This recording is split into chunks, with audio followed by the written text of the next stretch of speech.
여러분 안녕하세요. 롱장입니다. 23년이 다 지나갔습니다. 저는 투자와 사업을 하는 사람이기 때문에 정말 쉽지 않은 시간이었는데요.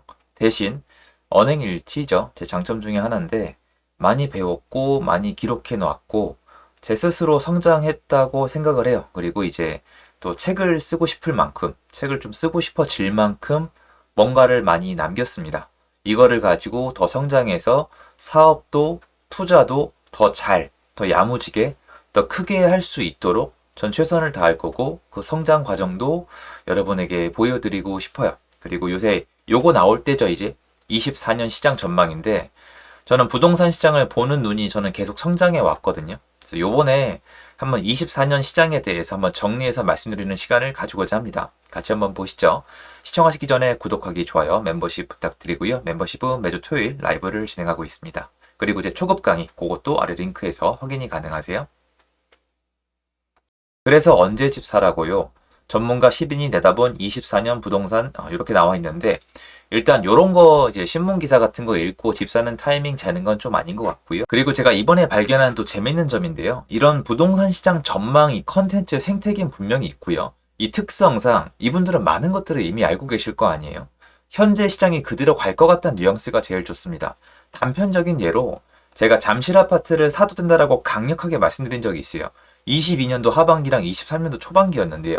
그때 이 결정을 못 내린 분들이 적지 않아 있어요. 왜냐면 돈이 많이 들어갔거든요. 근데 그분이 시장 전망, 시장 더 꺾인다, 매매가 전세가 더 꺾인다는 걸 믿고 잠실 아파트를 그때 안 사신 분들은 눈앞에서 잠실 아파트가 한 4, 5억 그 이상 올라간 건데 그거에 대해서 어떠한 비난이라도 들어보신 적 있으세요? 결국 이거예요. 그냥 보합세로 간다? 평타예요. 괜찮은데 인기를 좀 얻으려면 올라간다나 내려간다를 한번 얘기해야 되는데 올라간다고 했다가 꺾이면은 얘는 대역죄인이 되는 거고 내려갔다고 얘기했다가 올라가면은 그냥 별일이 없습니다.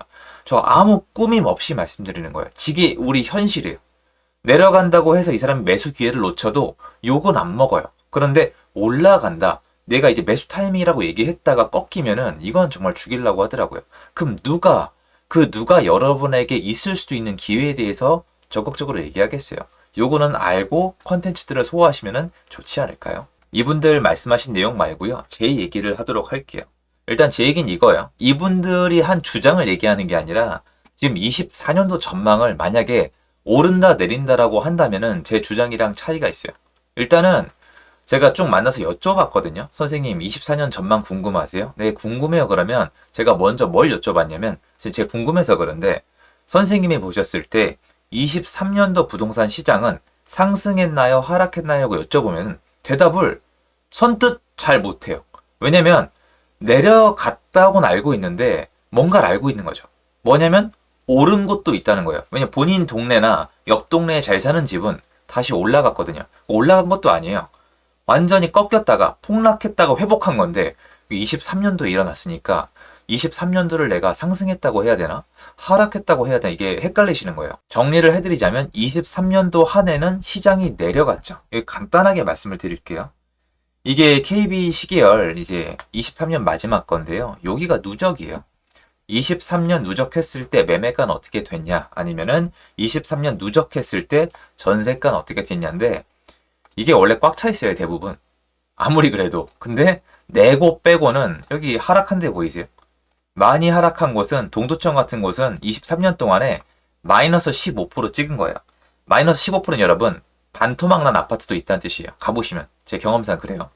여기 마찬가지로 몇 군데 안 되고요. 올라가봤자 23년 평균을 내봤자 1% 아니면 2%인 거예요. 망했죠. 전세는 더 심해요. 전세 보세요. 전세는 대구 서구가 마이너스 15%. 전세가 반토막이 난 거예요. 그리고 오른 곳은 요 정도인데 성남 수정구를 제외하고는 상승폭이 굉장히 낮습니다. 자, 그럼 어떻게 대답할 수가 있죠? 23년 부동산 시장은 하락했다. 전세가도 많이 하락했고 매매가도 많이 하락했다. 전 이렇게 답변을 드리고 싶어요. 자, 그런데 여러분이 헷갈리는 이유가 이거예요. 이런 애들, 마레프 이런 애들은 보시면은 23년 동안 상승했어요. 물론 하락했다가 회복한 거죠. 근데 여기서 조금만 벗어나 볼 거예요. 조금만 위로 올라가면은 모습이 좀 달라요. 좀만 더 올라가 보면요. 모습이 또 달라요. 좀만 더 올라가 보면요. 모습이 완전히 달라요. 조금만 더 올라가 볼까요? 한 번만 더 올라가 보면 이렇단 말이에요. 다 다른데 어떤 아파트는 상승한 모습이고 어떤 아파트는 회복을 조금 했고 어떤 아파트는 회복을 못했단 말이에요. 그러면 저는 24년 전망을 할 때 전제 조건이 틀렸다고 생각을 해요. 왜 그러냐면 24년의 기준은 뭐예요? 이게 너무 중요하죠. 어떻게 할 거예요? 역사적 평균치를 낼 거예요? 아니면은 전전년도? 전년도? 23년도를 기준으로 할 거잖아요. 우리가 알고 싶은 거는 23년도에 비해서 24년도가 어떻게 될 거예요가 궁금한 거예요. 왜 그러냐면 23년 시장은 제가 판단했을 때 제가 알고 있던 자유시장 정상시장은 아니에요. 규제가 아직 너무 많아요. 대출도 제대로 안 해줍니다. 제대로 안 해주는 것만 부족한 게 아니라 특례 보금자리론? 정부가 뭔가를 또 지원해줘요. 한쪽은 틀어막고 한쪽은 지원해주는데 대외적인 경제 상황은 안 좋아요. 근데 또 건설사는 부도가 난대요. 신규 공급은 또 없어요. 전세 시장은 또 불안정해요. 여기 들쭉 저기 들쭉 이런 식으로 정신을 못 차리겠단 말이에요. 그러면 우리가 24년도에 어디에 초점을 맞추냐에 따라서 24년 전망은 완전히 달라질 수가 있습니다. 제가 보는 24년 시장의 가장 중요한 점은 이거예요. 제가 집중하고 있는, 그리고 여러분들이 아마 진심으로 원하는, 알고 싶은 24년 시장이 어떻게 되냐의 기준은요, 여기에요. 맞을 겁니다. 그러니까 노원구란 뜻이 아니라 여러분 대부분이 가지고 있는 아파트는 오르지 않았고요. 매수인분들이 보고 있는 아파트는 가격이 더 내려가거나 올라가거나 이러지 않고 좀 정체되어 있습니다. 매수하라는 분들도 헷갈려요. 뭔가 망설이고 있는데 이 가격엔 사기 싫고 금매는 잡고 싶은데 시원하게 나오진 않고, 매도인들도 망할 분들은 망했겠지만 팔고는 싶고 여전히 던지고 싶은데 매수인이 깎아달라고만 하고, 그렇다고 일단 전세로 돌려놓자니 전세도 안 나가고 서로 되게 애매한 상황이란 말이에요.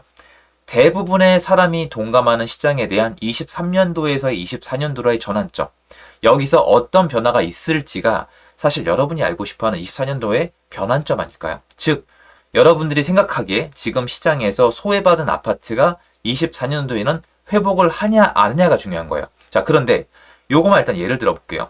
여러분이 보시기에 요 중계동 있죠? 여기가 이제 회복을 해요. 한 옛날 전고점 절반까지 간다고 쳐봐야 만약에 24년도에. 그런데 그동안 단기간 급 회복한 아파트가 피로감을 느껴서 잠실이나 강남이나 강동구나 수원의 일부 지역이나 성남의 일부 지역이나 주요 지역 강서구 마곡동이나 여기 아파트가 꺾인 거예요. 데이터를 취합하니까 마이너스가 떠요.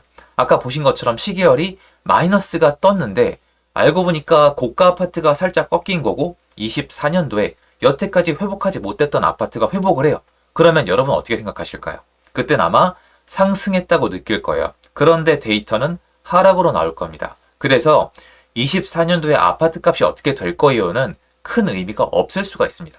24년도의 포인트는 23년도에 심해진 불균형, 고가 아파트와 인기 아파트는 회복을 빨리 했고 인기가 없거나 투자자가 많았던 아파트는 회복은커녕 더 꺾였던 이 상황에서 이 둘 간의 밸런스가 맞춰질지, 아니면 고가 아파트는 더 올라가고 저가 아파트는 여전히 꺾여 있을지, 아니면 둘 다 꺾일지, 이렇게 다양화시켜서 얘기를 해야 되는데, 저는 여러분이 오해하실까봐 설명이 길었는데 24년도에 전체 시장이 많이 올라가는 그래프를 희망하는 게 아니에요. 저는 23년도에 여러 가지를 정말 면밀히 검토하면서 대세 상승, 그러니까 모든 아파트가 막 올라가는 시장이라고 하기에는, 그걸 꿈꾸기에는 수요가 너무 제한적이고 경제 상황이 너무 좋지 않다라고 판단을 내렸어요. 옛날처럼 와 해서 살 수 있는 에너지가 없다는 거예요. 이게 아니라 어느 아파트는 움직이고 어느 아파트는 못 움직이는 게 지금의 한계라고 느꼈거든요. 전 포인트를 어디 맞추고 있냐면 아직 회복하지 못한 아파트에 맞추고 있어요. 저는 여기를 전망을 드리는 거예요. 그래서 이미 급 회복한 아파트는 추후에 별도로 말씀을 드리겠지만 24년도의 포인트는 아직 오르지 못한 아파트, 아직 회복하지 못한 아파트와 이 안에 담겨있는 전세 수요 공급, 이게 가장 중요한 포인트라고 생각을 해요. 제가 22년도 말에 이런 얘기를 했어요. 잠실은 지금 그냥 사라. 진짜 했습니다. 그리고 23년도 상반기에 얘기했어요. 마용 성방 주요 아파트는 그냥 사라. 왜 그러냐면 현장 가서 그냥 말씀을 드려도 언론이 반대로 얘기하니까 이게 뭔가 제가 맞춘 것처럼 돼버렸는데, 그거 그렇게 맞게 얘기했어도 많은 분들이 아예 감흥이 없었어요. 왜 그러냐면 내가 살 수 있는 아파트가 아니잖아요. 그런데 여기는 사회 초년생들, 그리고 신혼부부, 젊은 분들, 그리고 재테크를 시작하는 분들이 관심을 가질 수 있는 지역들이에요. 이런 지역 되게 많습니다. 그래서 제가 이런 걸 상세하게 많이 말씀을 드려야 되니까 강의를 하는 거잖아요. 일정 시간, 일정 이상의 에너지와 시간이 필요하니까. 그래서 24년도에는 여기를 봐야 되는 지역이다. 지금 놀 때 아니다. 지금 돈 모으고 가만히 있을 때가 아니라 나가서 봐야 될 때라고 말씀을 드리는 거예요.